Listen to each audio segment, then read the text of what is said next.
Get ready to be mind blown. And now for today's hashtag Lane Hack with Just the Tip. Run, don't walk your way to simplepassivecashflow.com and sign up for the Hui Pipeline Club and get in on the deal flow. Hey guys, it's Lane here. Just wanted to talk a little bit about where I'm at these days. You guys know I just moved back to Hawaii and currently have 434 units under control with my partner. We have this MFPE Investments LLC, which stands for Multifamily Project Engineers. But I picked up a lot of these apartments in the last 6 months and also in contract for another 192 unit in San Antonio also that I'm looking to add to the portfolio. Maybe by the time this airs, I know I'm a little bit behind. It'll be under ownership by then. But as you guys know, my story is I started with the turnkey rentals and I've been kind of switching gears to do multifamily. And for a while there, I wasn't buying too much when I started this podcast.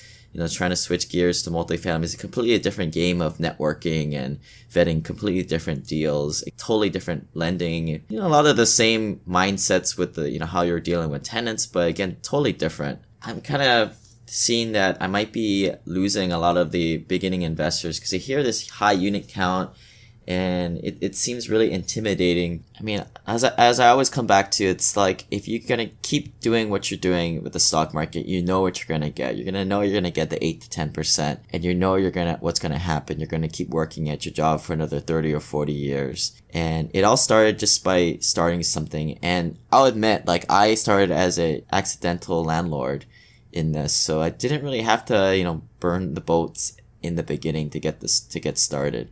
I kind of eased my way into it, and which I still agree that a lot of people should try something small, do a little turnkey rental here and get their feet wet and learn it from there. It's all about starting and not just being like an ostrich and sticking your head in the sand like what most people do. They'll come to a real estate meeting, they'll hear the stories of, the good things and a lot of the bad stories, and they'll just get analysis paralysis and ostrich their heads in the sand. I think you just need to start something. So I recorded my friend Christian Knight's speech, who is a writer. He's on his way to being a distinguished Toastmaster, which is sort of like the Eagle Scouts and Toastmasters. So here it is. Just take a listen to it. A lot of good ideas in there to apply to your real estate investing or business or any new endeavor, even if it's a new job or, moving to somewhere new. The benefit of fear. Today, my objective is to discuss fear, controlling fear, and to offer some techniques that might help you control it. But to control fear, we first need to understand fear. And the best place to start for that, Jerry Seinfeld. Jerry Seinfeld had a joke. The joke was about that factoid we've all heard a gazillion times, that people are more afraid of public speaking than they are of dying. That would mean, he said, that if you were at a funeral, you'd rather be the guy in the casket than the guy giving the eulogy. Pretty funny, but it didn't make much sense to him, and it doesn't make much sense to me, until I looked into that factoid. And there I found a clue that might explain it. Yes, people were more afraid of public speaking than of dying. But it wasn't dying that they were necessarily afraid of. It was dying alone. Dying alone. Being alone in that most vulnerable hour. Alone is kind of how I'm feeling right now. You guys are all out there, you're in a group, you're looking at me, you're judging me, and my gut, crafted by 6 million years of evolution, is warning me that if I say something so stupid and offensive, you guys are going to reject me. Now I know this isn't really true, but 6 million years of evolution says it's true in my gut. In fact, there's an evolutionary biologist, his name is Dr. Glenn Crossley, who wrote this book called The Real Story of Risk. And he describes the connection between belonging and surviving. See, way back in the Serengeti, when we were just humans amongst these big predators, we didn't have any tools to survive. The other animals were bigger, stronger, faster, fierce. We were smaller, slower. We don't have claws. But what we did have was our wits, and we had each other. Connecting to the group, for humans, is surviving. And right now, I'm a little disconnected from the group. So my gut's telling me, you're not really surviving. you're endangering your survival. That's part of the reason speaking can be so scary. Now, this is also true with animals. Researcher from Purdue University, Dr. Kip Williams, who found in the animal kingdom, animals will expel members of their groups that are problematic for whatever reason. And within a short period of time, they die. If you think you are separated from this evolutionary self, you're wrong. In 2017, it's just as true as it was 3 million years ago. In a meta-analysis of 148 studies, that's basically one big study of a lot of studies, researchers found that loneliness was as dangerous as cigarettes and alcohol, and more dangerous. In fact, it increased your risk of death by 50%. Why? Because loneliness puts you in a state of fight or flight. And when you're in a state of fight or flight, you've got adrenaline going, that increases inflammation, it reduces your immune system. People who are lonely experience more micro-awakenings at night. So they're like this.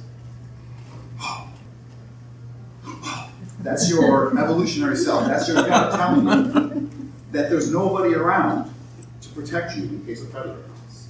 So this fear emerges naturally when you come up in front of a group, when you have isolated yourself from the group. And it stunts our potential. It keeps us from signing our name in that little speaker slot. It says if we're not completely prepared for our speech, you know what? I'm going to pass on this week and wait until I am really prepared. That's your gut talking. And my mantra is to ignore your gut.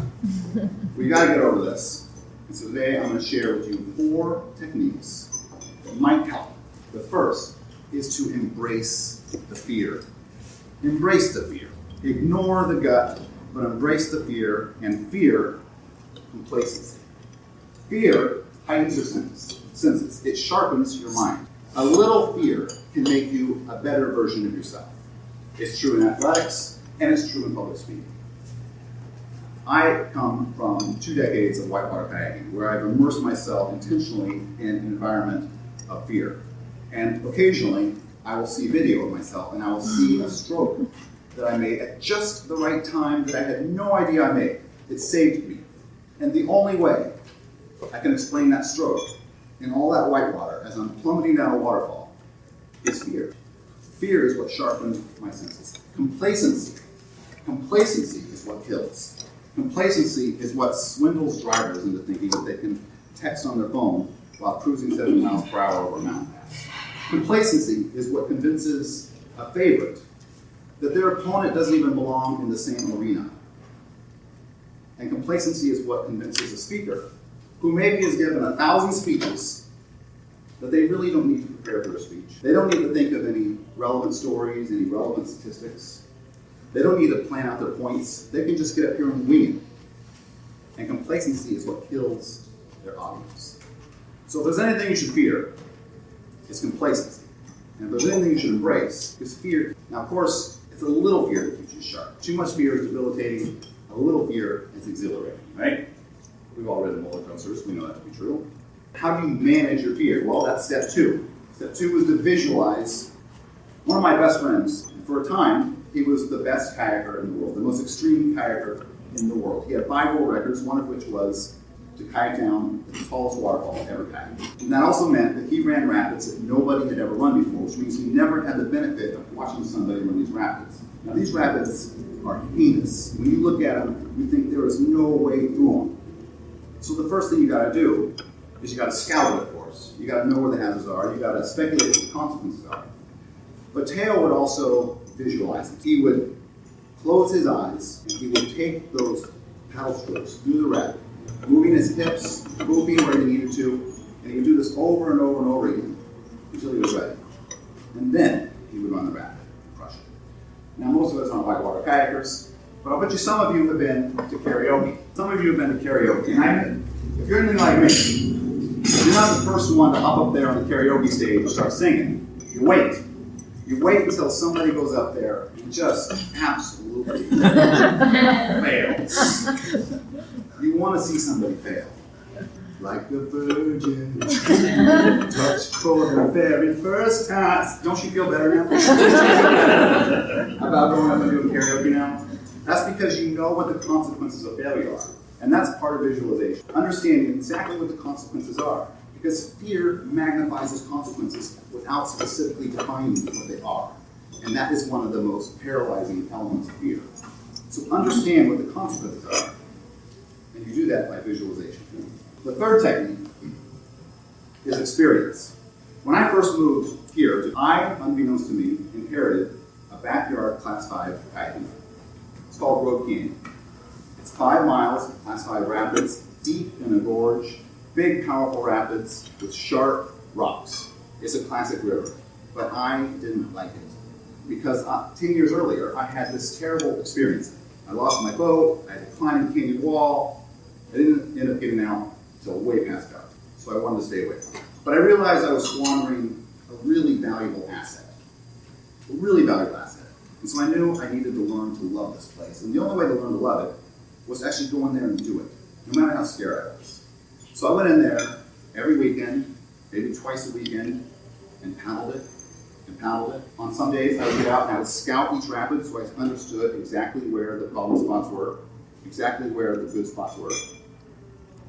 And over time, I became so comfortable with it that I began competing in races down this river.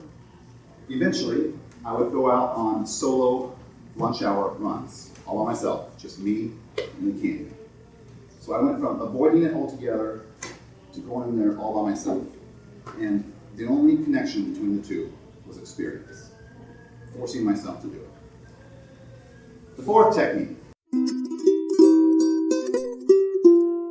We talk a lot about syndications on this podcast, and most of the time, these offers are only for those with an accredited status per the rules of the SEC. Now sponsoring the Simple Passive Cashflow podcast is the American Homeowner Preservation Fund, a crowdfunding solution to the mortgage crisis in America, empowering investors to fund the purchase of distressed mortgages. The AHP fund aims to keep people in their homes by investing in notes. It's an opportunity to earn returns while feeling good about making positive social impact. You can start investing with as little as $100. You can learn more at investinahp.com, and if you want the free Burn Zone book, please send me an email at lane@simplepassivecashflow.com. The last technique is what I call eyes on the prize. You've got to keep your eyes on the prize. In football, they teach you to follow the ball all the way to your hands. Don't look away, don't turn and run before you have that ball in your hands. In baseball, follow that ball all the way to the bat before swinging. And it's the same way in public speaking. Of course, in the public speaking realm, when I'm avoiding eye contact with you, I'm essentially blind. I'm essentially trying to catch that football with my eyes closed, which I think is why when I'm reading the text, as I did last week in front of the group, I started to get really nervous. Because as I'm reading, I have no idea what you guys are thinking. I have no idea what you're doing. I'm in the dark. But when I make eye contact, when I make genuine eye contact, I'm getting feedback. I'm connecting to the group, which is the opposite of alienation. How many of you guys have ever taken that mind in the eyes test?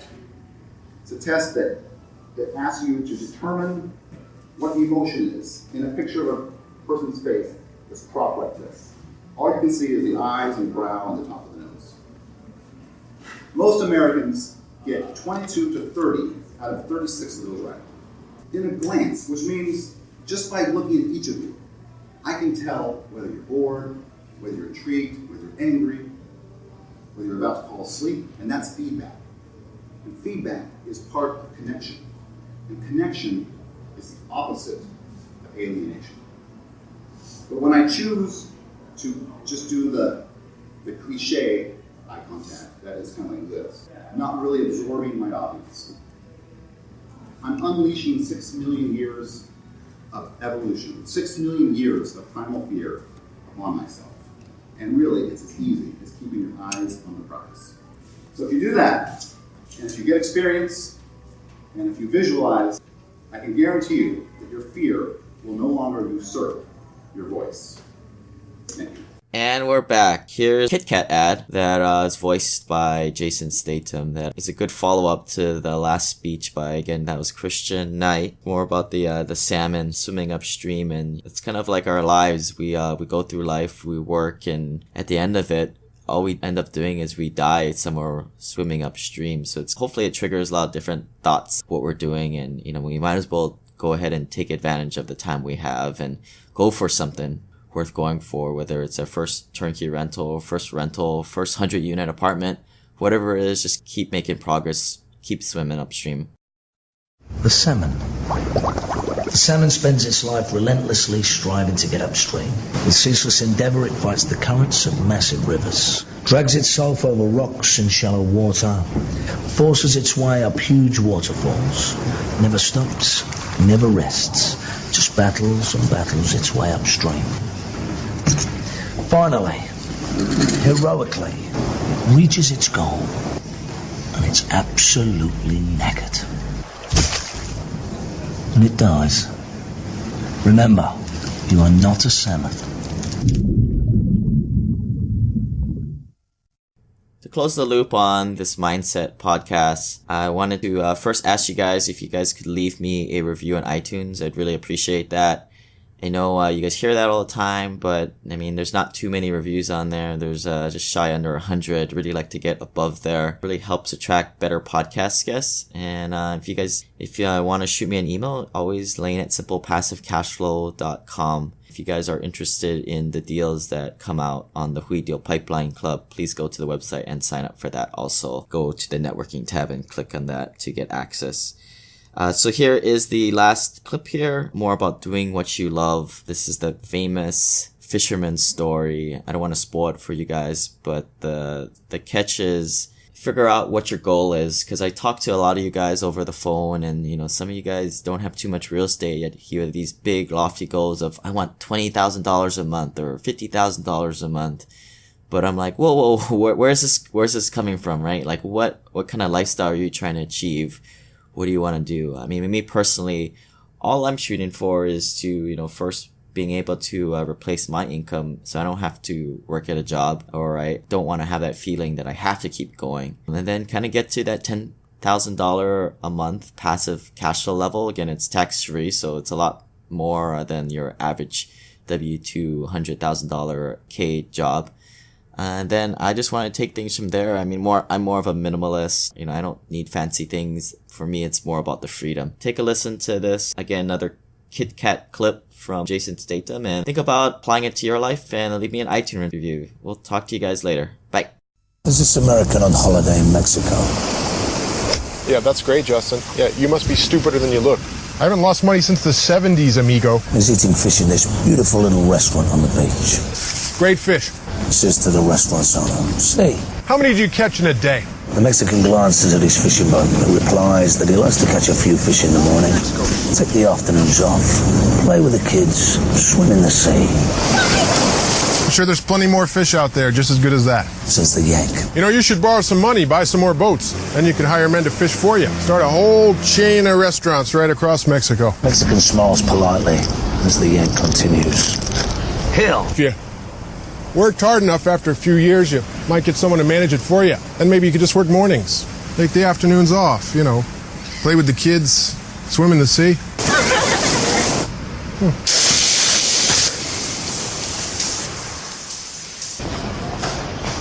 Have a break. Have a KitKat. The preceding Lane Hack was approved by Lane Kawaoka, an efficiency and productivity expert, traditionally educated with a BS in industrial engineering, masters in civil engineering and construction management, and professionally licensed engineer in Washington State, with over a decade of in-field experience, supervising construction crews and managing over $100 million capital projects in both bureaucratic public and cutthroat private sectors. And by the way, every situation is different, and remember to think for yourself.